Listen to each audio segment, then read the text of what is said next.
do want someone who is providing, who provides. That it's not like we gotta wait till 2 weeks on Friday to go to this dinner. Like if I say, oh, hey, it's this new restaurant, the Evelyn's not that new in Dallas, but the Evelyn in Dallas that I really want to try that I saw on TikTok, let's do it. I don't want him to be like, oh, I get paid in 2 weeks on Friday, so let's do it then.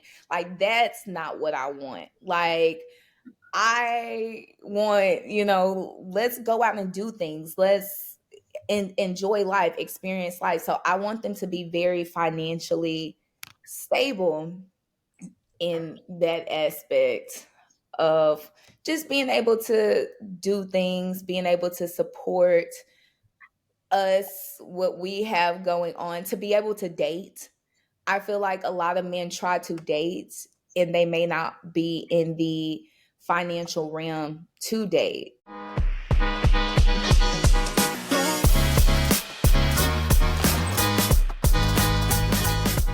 What's up, you guys? Welcome back to another episode of Flip That Switch. I am your host, Brandon, aka B to the Sis Naive, and we're back with another episode. If you didn't get a chance to go back and watch the previous episode, please go back and watch it. It's a very good episode we did. As a matter of fact, before you watch this one, go back and watch that one. Today, we're going to be diving into a new episode, and the person I'm going to be interviewing today is a good friend of mine, Ashleigh. And Ashleigh is a educator. She is a Prairie View A&M alumni. She is a member of Delta Sigma Theta Inc. And she is very, very big in her community, doing like outreach initiatives through her community. So definitely one of those who really loves to just give back to her community in the beautiful city of Mesquite. And she is also a product of the DFW area. So just out here really doing her thing, educating kids and just doing what she needs to do, grinding and making things happen. So without further ado, I'd like to introduce my homie Ashleigh to the show. What's going on? Hey everyone. I love that intro. It was nice. Yeah, You gotta say the Delta Sigma Theta with confidence though. You gotta Okay, so redo that. Delta Sigma Theta Inc. Is that yeah, there we go. But Ashleigh, again, thanks for joining the show and doing the episode with me. So we're going to just dive right in. How are you mentally? Like, how is your mental? How are things going on with you? Talk to me a little bit about where you are right now mentally. This point in my life that I am in, I am doing great mentally. Now, ask me about a year ago, it probably would have been totally different, but I am in a great headspace. I feel like I'm very grounded and I cannot put it up to anyone but God, first of all. So that's what has gotten me here to this point that I am in where I am satisfied with life, happy with life mentally. But like I said, a year ago, totally different Ashleigh, totally different person. I would say I was not seeking the Lord in that point. And so I think my life has transitioned into a different point in life. I have different goals, different aspirations, and one of those is God. And so because of that, I am doing great. I am doing great mentally. Nice. How are you doing mentally? I'm good. Just trying to make sure I fulfill the plans and purposes that were destined for me. Yeah. I think that's what I get the most joy out of, like doing this podcast, interviewing people, getting their stories, making sure that, there's somebody out there that their story can help. Yeah. And so, yeah, it's just fulfilling. Like I'm doing content on social media and just making sure that like trying to stay busy, minimizing my time. And so, yeah, I'm good. I'm great. Good. That's great. So you mentioned a year ago you were a different Ashleigh, right? What do Was. you think was blocking you from seeking the Lord? What are some of the things that you were kind of going through or dealing with that you were like, okay, God, I'll come to you eventually, but right now it's just not the time. Like, talk to me a little bit about that. Yeah. So I know this is a public platform and not to put anything on anyone because my actions and doing were my choice and how I decided to do my life a year ago was on me. But I was in a relationship in that point of time. And I feel like I was putting my relationship way above my personal just feelings and happiness and just trying to cater to that person. And when they say jump, I jumped, and just, total different person. And I feel like I was putting that relationship above my relationship with God. So I was a church kid. I grew up in the church, very heavy. I was in the choir. I ushered. I praise dance. I grew up in a small church, so it was not a lot of kids there. So if you were a kid there, you had to do almost every single thing. Yeah. And so I grew up in that way. And I think just over time, I kind of steered away from that. And I think that relationship enhance that steering away. I was living a very fast life.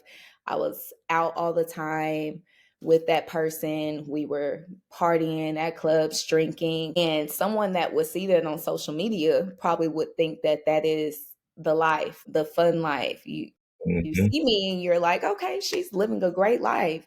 She's always out to dinner. She's always out to these different spots in Dallas. And it was fun in a way, but it was not fulfilling in the way that I feel like I probably should have been going. Mm.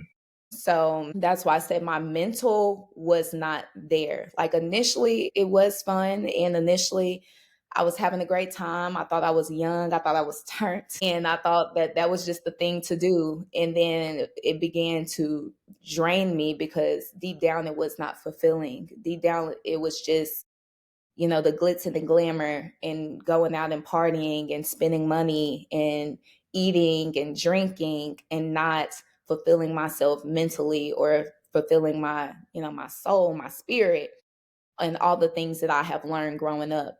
So I think it took me sitting down, reflecting on my life, talking to God and asking him, hey, what is this? What is my life? Like, what do you want from me? And then actually listening to, because I've had those conversations throughout that time span many a times and I did not listen. So it was the listening aspect too of actually reflecting back and just saying, okay, this is not for me anymore. This is not the life that I want to live and be 35, 40, 45, 50 and still going down this route and not being internally, fed on my spirit with the Lord. I love that. And I love that that's something that happened for you. You caught it as early as you did because, like you said, some people get 45, 50, and they're still trying to be in the club. They still trying to turn up. They still trying to do things that give them this temporary satisfaction when they don't understand and realize, like, this ain't the life, man. This life should have been shut down a long time Long ago. time ago. Yeah. Yeah, Don't get me wrong though, because I still dip and dabble. I still have a good time. yeah, yeah, But it's not just as it was. Like when I say I yeah. was out like weekdays, and I'm not even a weekday person. My job, I'm a teacher. So as a teacher, you cannot go out weekdays and be the best teacher and the best professional that you should be because you're trying to recover from the night before. You and they're looking at the kids like they crazy. They didn't do nothing wrong. You just grumpy because you went out the night before. So I just was not my best self in just all aspects too. Like I just was not a good person because of the life that I was living. And so I had to step back and slow down. No, I get it. I get it. I think the difference is even though you still dibble and dabble, you don't let it consume you. It's kind of like I don't never judge anybody, right? But it's kind of like the person that drinks that was a heavy drinker and now maybe they just drink once or twice a month. You Mhm. know, I mean, it's one of those things where it's growth, right? You taking baby steps, and ultimately you're going to get to a point where that life is going to be extinct. But right now, you're growing. Mhm. You're doing what you need to do. You're reestablishing your relationship with God, and you're drawing back to Him and drawing closer to Him, which has allowed you to kind of escape that life and not let it consume you. So definitely props to you for that. Now, did God tell you to leave that Like, how did you get out of that relationship? Yeah. God definitely told me. So God told me many of times, like I said, but I was just very disobedient. And when you are disobedient to God, and I feel like when you grew up a certain way and Yeah. you were raised in a certain manner, and when I say that, I'm talking about like in church and things, I feel like the Lord likes to make true examples of you. And I feel like a lot of the consequences that you receive or that I have received are very tough and hard compared to other people that may not have grown up in the church. Like growing up just in life, I always look at other people that did not have the connection to church and, God and everything. And I'm like, why don't they get tore up and get the consequences like I get them? Like, why am I getting such bad things for like the small things that I'm doing?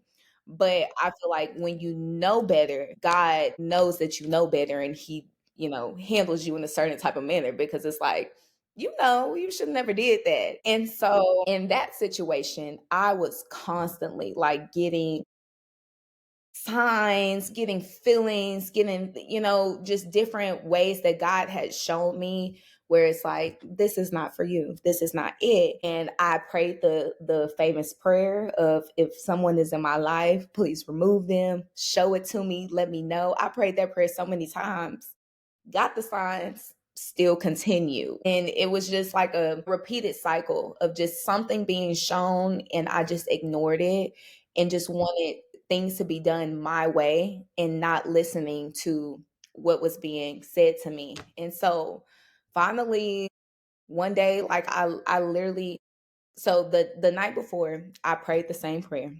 I was Hmm. like, Lord, if if this is not it, which I already knew it wasn't it because I prayed the same prayer over and over, but I'm like, okay, this is the time. Right. If this is not it, Lord, show me something in the morning.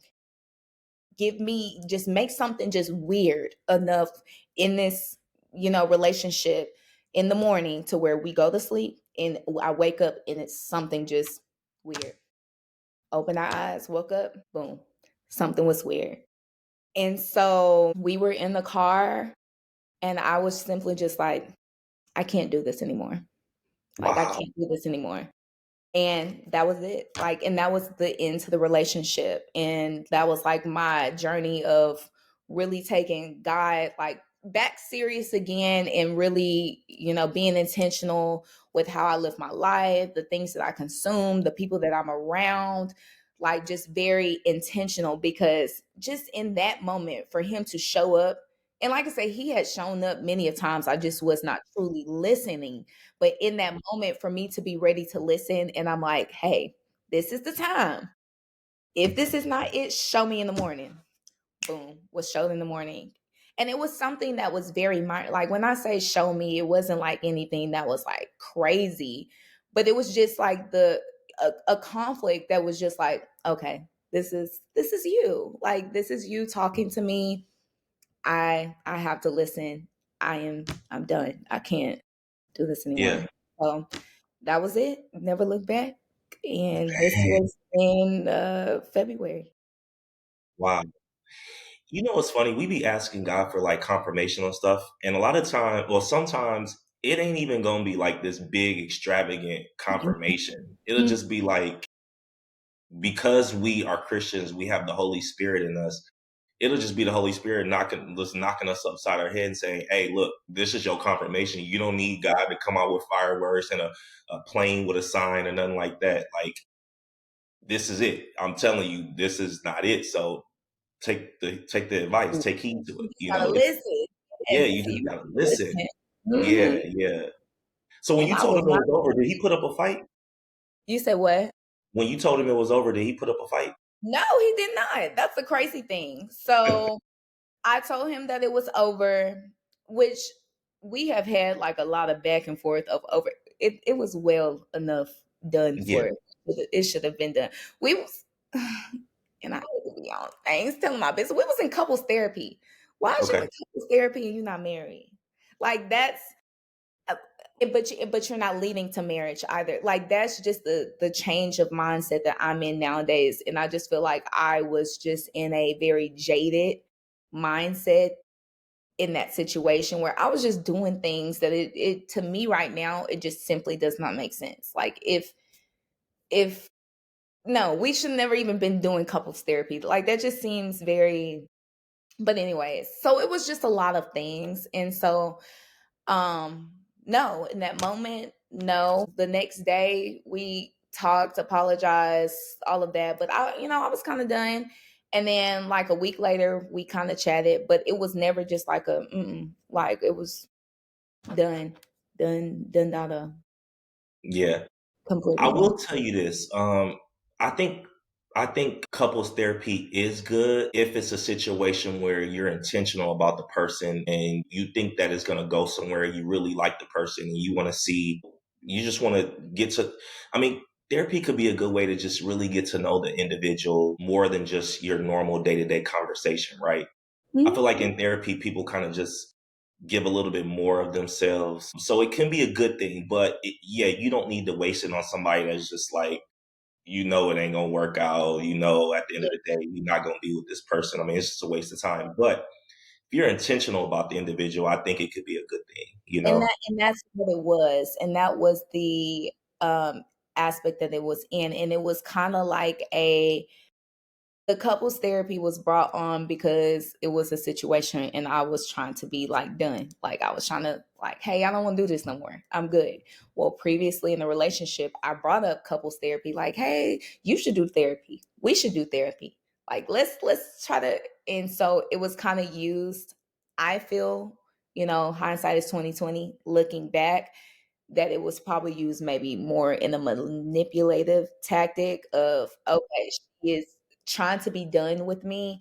Hey, I booked this therapy session. Let's do it. And that's literally how it was. Like I was not talking to him or anything. And then it was like, I booked this on Wednesday at 7 o'clock. Here's the link if you want to join. Like, there we go. Then Wednesday came around and it was like, it was booked for 7.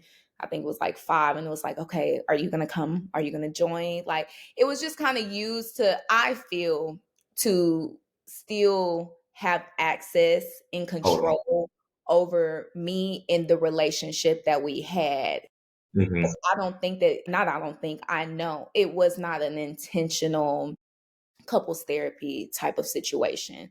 I don't mind couples therapy because I'm the one that brought it up to him. But I think in the manner that we did it in, it was just kind of like I'm just doing this so that she can stay and we can just do it and say that we're doing it. But no. So it was not intentional. It was just, Yeah. Yeah. it It was for all the wrong reasons. was just something. Yeah. Just something for us to do every week. I feel that. I feel Yeah, that. Has that relationship changed your mindset as far as dating?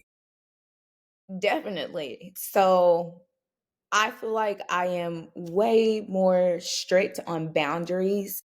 Hmm. And I think in that relationship, I had boundaries, but I folded on those boundaries. I let a lot of things cross those boundaries in Hmm. hopes that it would make something out of the relationship. And it doesn't. Like, if you have boundaries, you need to stick on those boundaries and you should not cross and let anybody cross them. But I know that now, and so it definitely has changed me. I'm very strict. I know and I don't want to have this conversation and make it seem like I am pooping. I don't really like to cuss on it, but pooping on the relationship or the person that it was, because every situation is a growing situation.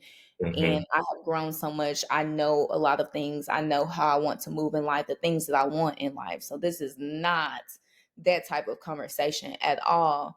But with that being said, I know what I want and I am very strict on those things because I know what it feels like to know what I want, but not hold people to those standards of what I want and just accepting anything.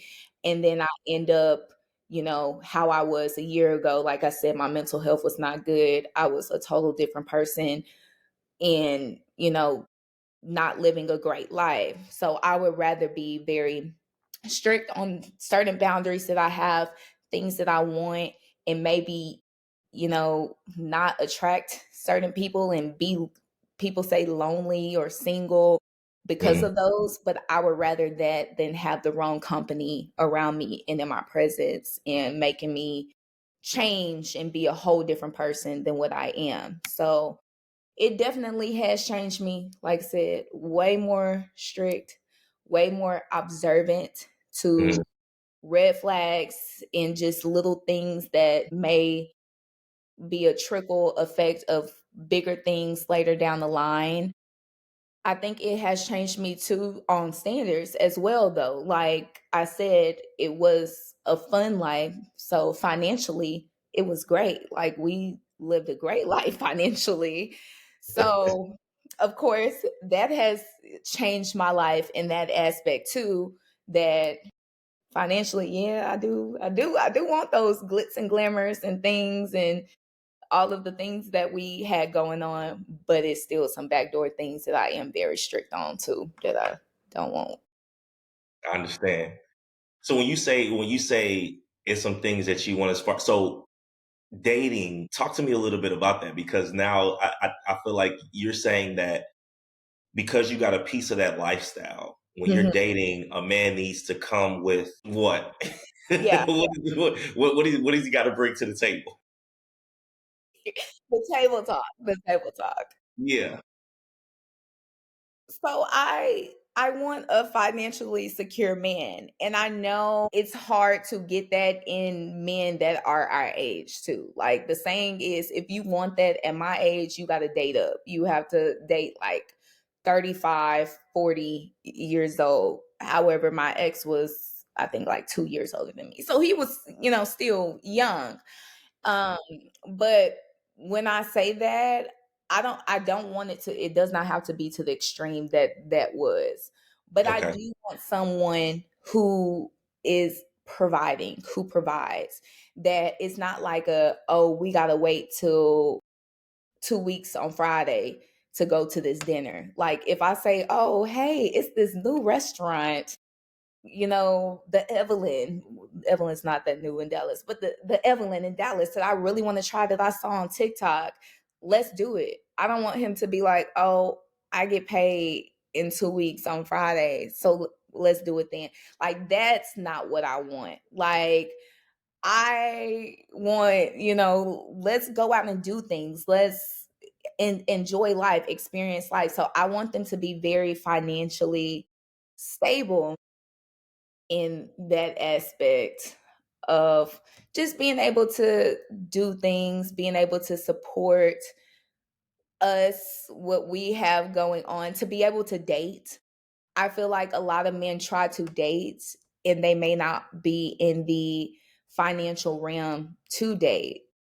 Mm, And I hate that. And I just had a conversation with a couple guy friends last night. I hate it for men that in order to date, you have to have money because men have to pay for the dates and put the money up to do it. But sometimes we have to be realistic too. That is the day and age. And so we need to be financially there to do those things. Um, and that's in the dating realm. In marriage realm, I want my man to be able to lead and support. Like you're supposed to lead the household. So ideally, I would like him to make more money than me, of course. And we can talk a little bit more about that because we had the conversation on my ideal, family dynamic, right. but definitely be providing in that aspect. And like I said, when we're married, paying bills. I gotta say when we're married because people think paying bills is whenever it's girlfriend, boyfriend. No, paying bills, married, taking care of all of those things, and then I'm able to bring, and do what I need to do. Just financially there. I also want a leader in Christ too, though. Like, that's something else that I did not have in that previous relationship that I know now is very important to me and that I want in my life going in the future is someone that is able to lead. Like, I don't want to have to tell you to pray over the food. Like, that's just kind of something and that's like the basic something so and then I want a man to be able to pray over my family. Like I don't want to be the head of household in a Christianity realm. I want my man to be a leader financially. I want him to be a leader physically. I want him to be a leader spiritually as well. So I want him to be able to pray over our family, say, "Hey, like, oh, this is going on. Come on, let's hold hands. Let's pray about it." I want him to be like, "We're going to church on Sunday." I don't want me to be guiding that either, and it seems like a lot of times in relationships and in families, it is the woman that is pushing the church and pushing the families to, let's go to church on Sunday. I want my man to be able to do that as well and be very well rounded in the spiritual realm as well. Okay. No, it does. So we got some things to unpack. We got to go back. We got to backtrack. We got to moonwalk on back. All right. You mentioned. So let's start with you saying that you said if I suggest a dinner, I don't want him to say, "Well, I got to wait 2 weeks until I get paid." Well, here's my question to you: if you're suggesting a dinner and y'all are in a relationship or dating, why can't you pay? What's wrong with you paying? You pay. I did pay. I do pay. But I think early dating, I'm not paying for Like anything. how early? Like first, second date? Like probably about a month or two in, I'm not paying for anything. So if y'all could be on date 7, 8, 9, you still don't feel like you should pay for the date. It has to, so I guess maybe we can quantify time being on the amount of dates too. But it has to Okay. be some time. Like, so if in a month span, How many dates would it be before you're like, okay, I'll pay for this one? so in a month span, I don't plan on seeing a man more like 7 or 8 times. So Okay. we will probably see each other maybe like 2 or 3 dates, maybe a date a week.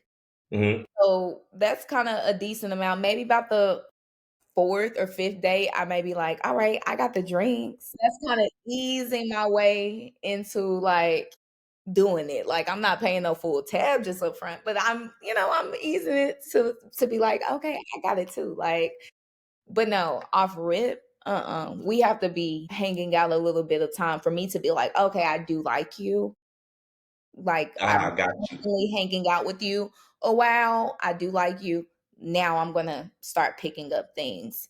So Okay. So here's the next question. So you mentioned that, if I say, let's go to a restaurant. So since you expect the man to pay, like for the first, I don't know, 5, 6 dates, is it okay for him to suggest the spots, the restaurants? Because since he's having to pay? well, okay. I'm saying yeah. I have to think about it because I'm like, not everybody has the same taste as me. But yeah, I would love for them to suggest the spots because I love when a man plans. But if it's not done how I would want it to be, then no. So it's kind of like a hard because maybe What's out the what so if he's like let's say if he says, you know what, I'm gonna take you to Olive Garden one week, then the next week he's like, we're gonna go to, I don't know, for example, Cheesecake Factory. Then the next week we're gonna go to maybe we'll go to D Lincoln's, that's a nice little steakhouse. And then the next week, because remember, Buddy's only getting paid every 2 weeks, right? And he's having to fund this is a bill to him at this point. This is an extra bill.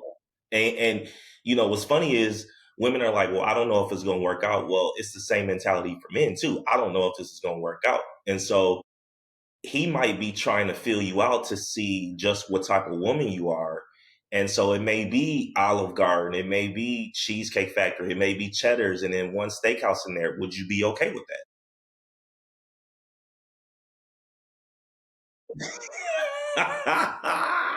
Come on, man. get the feeling it out. And I like, I was about to say I love. I wouldn't say I love. I like all of those restaurants. For a Yeah. first date, our first interaction at Olive Garden, no. Where would you want the first date to be? If we're thinking of maybe a budget friendly type of thing, Yeah. then maybe we could do like a happy hour restaurant where maybe we Okay. could go and catch the happy hour menu where we're still eating, we're still drinking, and it still could possibly be a nice place, but it may not be hitting your pockets as bad either. Like there's things that you could do to still bring a nice Environment. experience to the Nice. person, but you're Yeah. still not dropping money. You have to be very intentional with it, and you have to search and possibly plan. And I feel like a lot of men don't like to plan. That's what the issue comes from, is that a lot of women chooses the spots, and then it's like, oh no, she's doing this but she's choosing. Like, so I'm choosing it. That's what I'm going to tell you to do. If you want to do something, you can still bring that experience, but you choose and be intentional with it. And that's why when you ask, would I like a man to choose? I'm like, yeah, of course. Like, I would love for a man to plan, but men don't like to plan, and they like to choose something that's very simple and very basic if they're trying to be financially savvy, and they say Olive Garden. No, you can still give someone a great experience. What's wrong with Olive Garden? Olive Garden is one of my favorite restaurants. That's That's crazy because I was literally out for the Cowboys game yesterday, and I had some friends, and we walked past Olive Garden, and my guy friends, they were like, "Yeah, no, I can't do Olive Garden. Like, I don't like Olive Garden." And I'm over here. I'm like, I like the lasagna. Like the lasagna's good, and the soup is good, but it's still not. Okay, so let me ask you this: what if a man's first date with you was, you know what? I just want to get to know you. Maybe we can just go pick up a cup of coffee, go sit in the park, talk a little bit, A get to know coffee. each other. Yeah, coffee date. Would you be? What is that a good? Huh? Are you on TikTok? No, Well, you're not on TikTok. That's no. crazy because literally like a week ago, it was like this whole debate, like a real internet shaking debate on on coffee dates. And like Hmm. this woman went in on like how she would never accept a coffee date. Of course, people have their opinions. So some women go in and they're like, I would accept a coffee date, da, da, da. And many women are like, no, they wouldn't. So that's why I asked, because I thought this came from the Nah, coffee no. date. I was just literally asking. Because this is crazy that you brought this up. No, I wouldn't accept a coffee date though. You wouldn't accept a coffee date? For a first date. Yeah. What? A coffee date? So your first date, you got to go to a steakhouse. No, it doesn't have to be a steakhouse though. Okay, so tell me what your ideal first date would be. Well, it depends on that person too. So and Hmm. what they like. And Yeah. so I think it kind of bounces off of our conversation and what they like and what they want to do. I'm a very open person. I'm a yapper. I'm pretty much open to anything. I like to experience it all. So we can go and do a cooking class. We can go, like, it literally does not matter to me.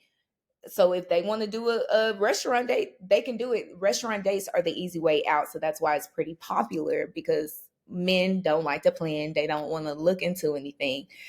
But coffee date, I feel like that is, I say men don't like to plan, but I feel like a coffee date is like, you really, really don't want to plan. Like, it's just like, oh, let's go get coffee.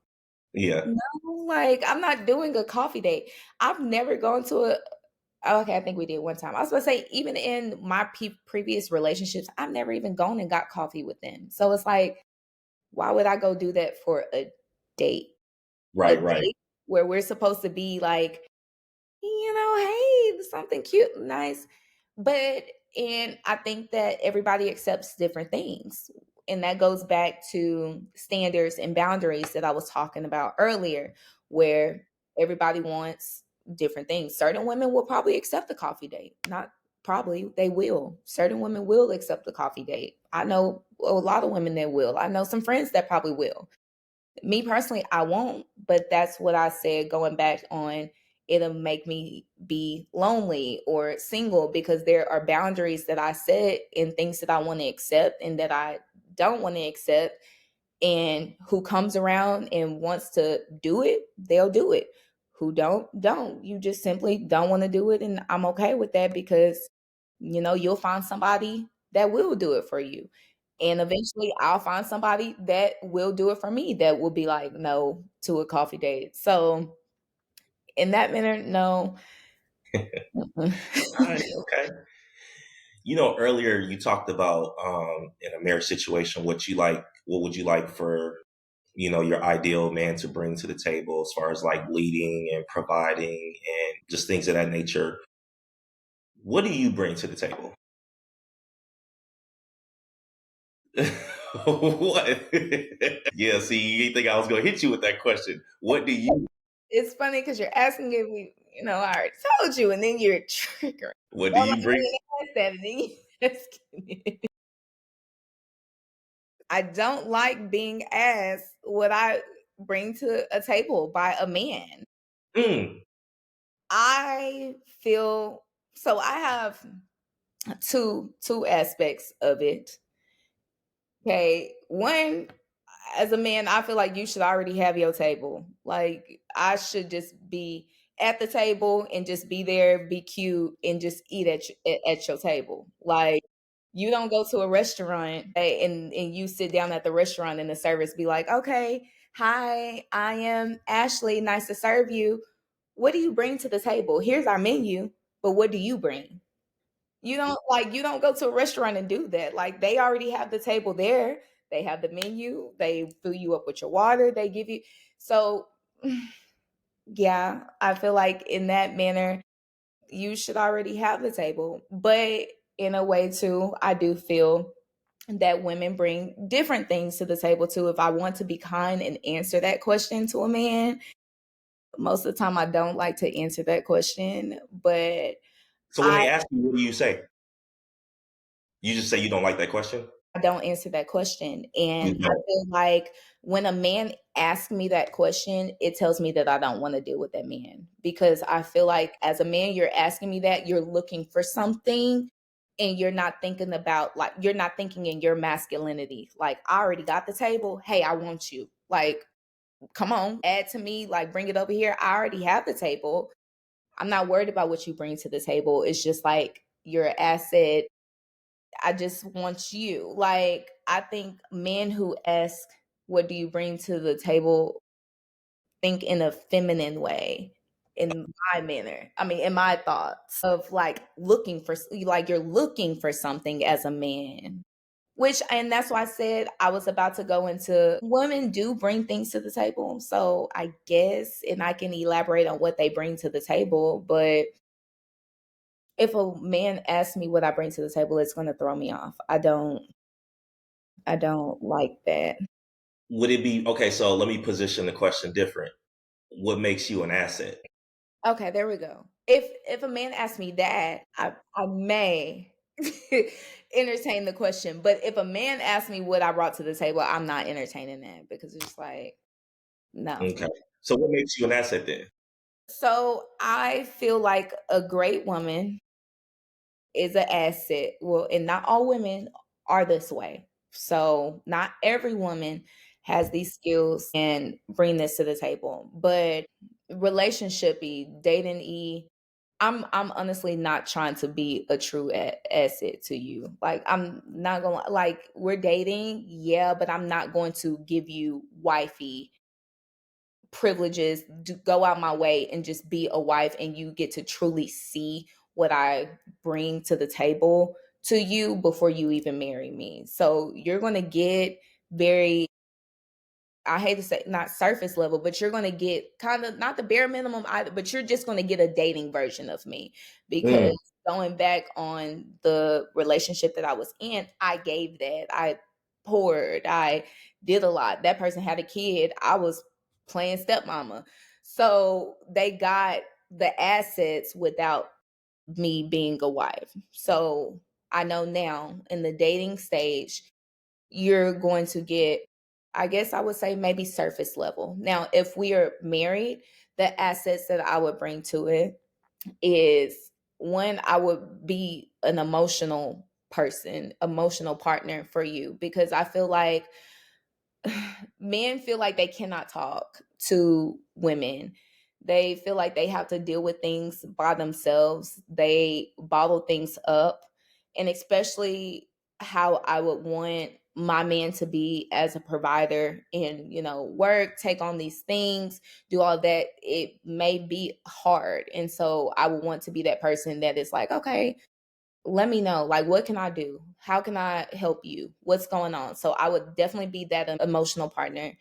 I would take care of the house, definitely. So, kids wise, if we have children, I would definitely take care of the children. Now, I wouldn't say that you don't have to worry about the children because I still want my kids to have a dad. But, I would definitely be hands on with the kids to where it's not like you have to do a lot. I would take care of the house, chores, clean up, do all of that if I'm not working, though, too. So I don't know if I said that. No, you didn't. If I'm not working. So if you are working, then what?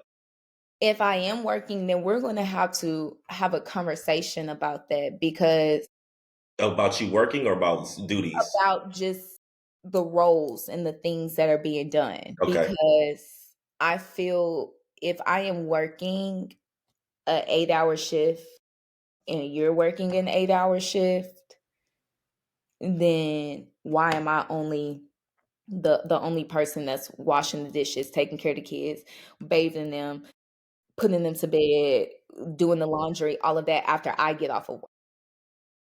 I work the shift too. Like, I'm tired as well, but I think a lot of times too, that's where marriages go wrong.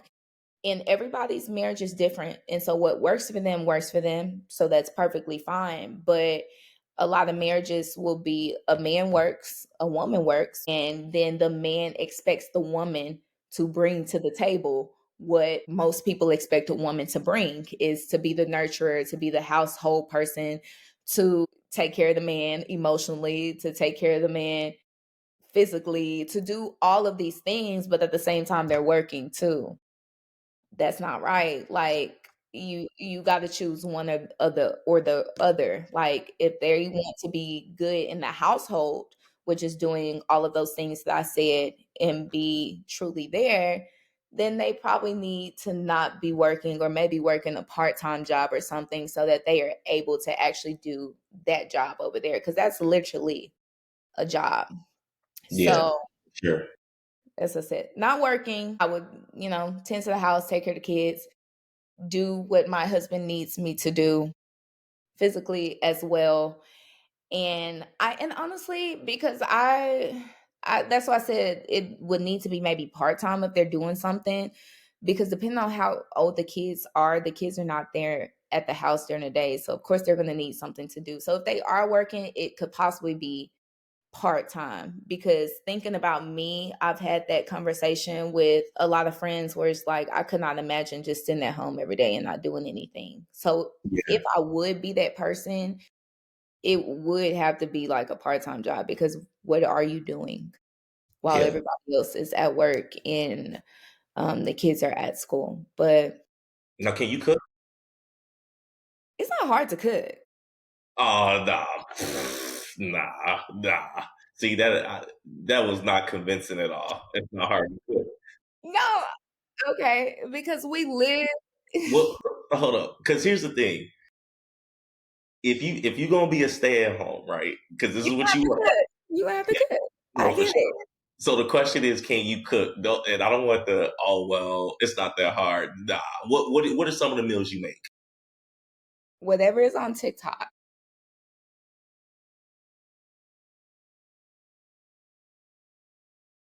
I said it's not hard to cook. Like, we live in a day and age where recipes is so easy. Back in the day, our grandparents, I wouldn't say my mom, your mom maybe you're a little bit older, but our mom, our grandparents, they did not have TikTok or anything, and recipes came from a recipe book that you had to buy. It wasn't like getting on the internet, even before TikTok, getting on the internet and searching for a recipe. Or now we're in TikTok where I get to watch it. It's so easy. I know what it's supposed to look like. If I did it wrong, it doesn't look like. It's not like that anymore. So back then, I feel like they had to know how to cook and Yeah, figure things out on their own, which a lot of times I know as a woman, I'll ask like my grandmas, like, hey, how do I make this? Like, my grandma makes the best dressing. I only eat her dressing. How do I make this? What's your recipe? I don't know. I just make it. Because that's what they grew up in. Like, it wasn't going by recipes back then. If you knew how to cook, it was you concocting things and putting it together And that's what made you somebody that knew how to cook. And that's why it was a big deal back then on, okay, yeah, she can cook. Because you actually had to put brain and taste buds and time and all of that together. We don't live in that day and age no more. If I want to know how to cook, all I gotta do is get on TikTok and be like, black people macaroni and cheese. Look at the best one. I look through the comments. All the people be like, "Oh yeah, I made this. This is so good." All right, cool. Let me go. I'm gonna get online. I'm gonna place my groceries. I'm gonna get in. I'm gonna make it. So, Yeah. do I know how to cook like they did back in the day, just straight off of my dome? No, but can I follow a recipe and cook some good food? Yeah, it's not hard. Do I like to cook? I like to cook though. I do like to try recipes and things off of TikTok. I think nowadays the question should be, do you cook? And not do you know how to cook? Because do you know how Because a lot of people cook. But people can't follow recipes? no, if it was that easy, everybody would be a good cook. How hard Nah, is it to do 1 tablespoon pour, 2 cups pour?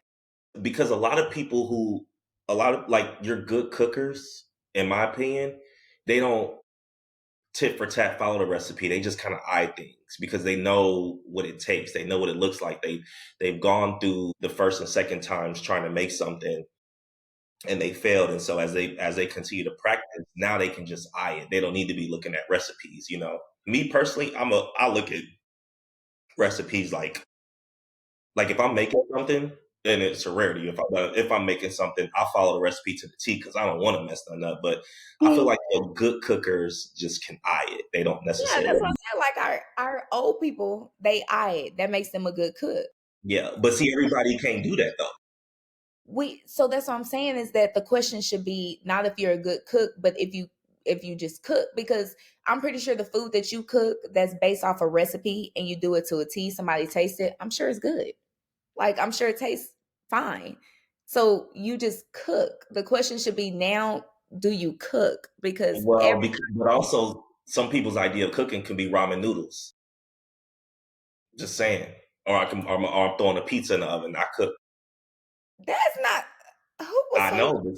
That's what I'm saying. You gotta, man. Look. If one of your qualities in a woman or a man is they got to know how to cook, you can't just be like, "Oh, do you cook?" You got to be like, "Can you cook? Like, can you throw down in that kitchen?" Yeah, yeah, You know. yeah. And That you so, have to clarify, because if you ask me, can you cook? I'm going to give you the same answer that I just gave you. Yeah, I could cook. Yeah, I just have to follow. well, what made me ask you that is the fact that you talking about you want to be a stay at home, you want the man to provide, and so one of the things that you got to bring to the table is you got to throw down. No, not throw down. I can cook, bro. Like meals gonna Yeah. be there. You gonna have the meals. It's not like I said. It's not nothing to watch a 1 minute video on TikTok and be like, all right, and do it, because that's what I do. Like that's how I feed myself now. Is TikTok. That's crazy. I hate that, but that's how I feed myself now, and the food be good. Like Okay. I can cook because I can follow a recipe. And recipes are so easy, accessible nowadays. People are so willing to share on social media because they make money off of it.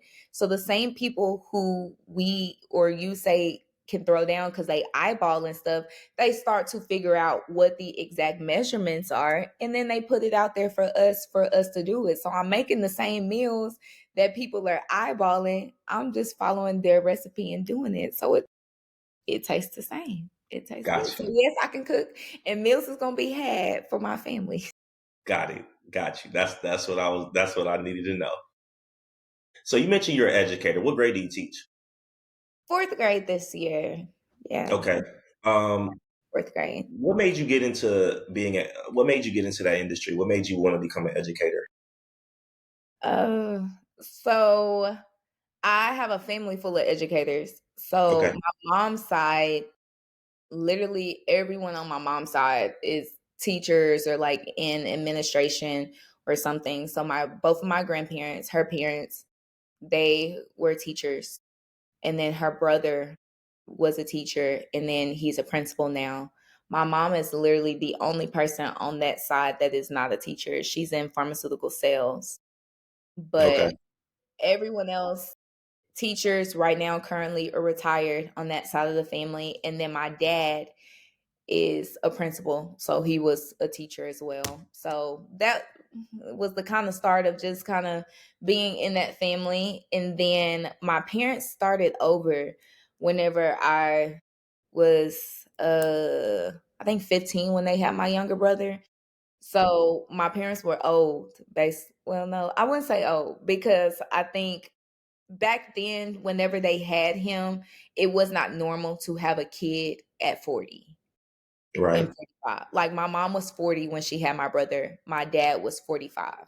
So back then it was not really heard of and common to be like, "Oh, yeah, I'm 40 and pregnant." Now it's very common. So, but they already had grown kids. Like I'm the oldest, and then I have a brother that's a couple years or a few years younger than me. And so they started over. With that being said, I was old.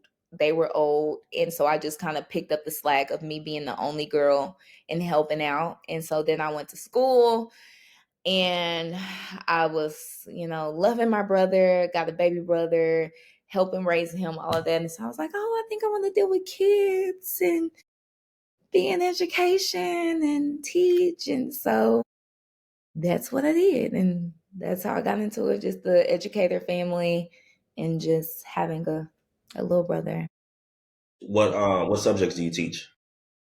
So this year it's a little bit different. It's kind of hard to explain to people who are not teachers, but basically I am kind of like a tutor, Okay. but it's like a whole class, but I'm Okay. just like pushing them and enhancing them on their skills to prepare them for reading and math star. Okay. So they have like a reading teacher, a true reading teacher that only teaches reading. They have like a true math teacher. They have their science and social studies teacher. And then they rotate to me for like enhancement and pushing things on them, I guess. Got It's you. it's called like intervention slash acceleration is the technical terms. But whenever I explain it, it's just like helping them for STAR tests. Yeah. Okay. Cool. I'm gonna get you out of here on this last question. It's a question I always like to ask my guests to end the episode. But let's say you're talking to 21, 22-year-old Ashleigh, and she is needing advice on just, I don't know. Now she's having issues with dating, right? She's having a hard time, and it's not working out for her, and she's giving up on the hope of finding love, and the guys are terrible and all that good stuff. So she comes to you advice on dating, on how to navigate. What type of advice would you give her? I would say to focus on you. So worry about enhancing you in your career, in your education. And so go get a few more degrees because you're young. You have time to give. Network. Like I think I would tell younger Ashley to be much more intentional just with personal growth and career growth. I would tell younger me to date them all. So date multiple people.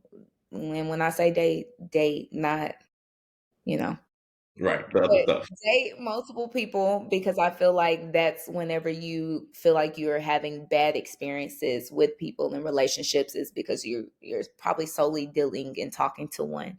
So date them all, have a good time. You're young. So whatever happens, it's probably not going to be anything. So just do things, just living life, having fun, but the true intentionality should be on yourself and furthering your career and your education so that whenever you are 27 plus, you are chilling, living life and, having a good time and set financially.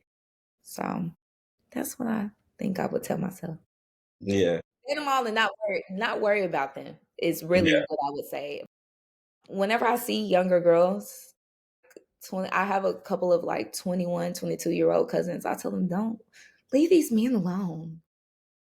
They're no good, especially at that What? age. Wait, Yeah, hold on.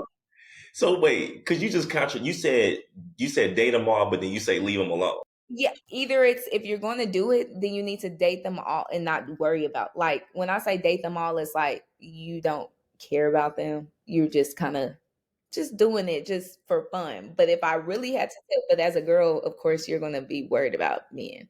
Okay. But if I really had to tell someone and they really truly listen to me, I would say don't even deal with them at all. But Focus some on you. girls life is kind of around men when you're younger. So if you are going to deal with men and date and want to be in relationships and things, then it needs to be dating them all and not solely putting your ties into one person. But my advice, like literally my advice to 27-year-olds, 28-year-olds, 25-year-olds, leave these men alone.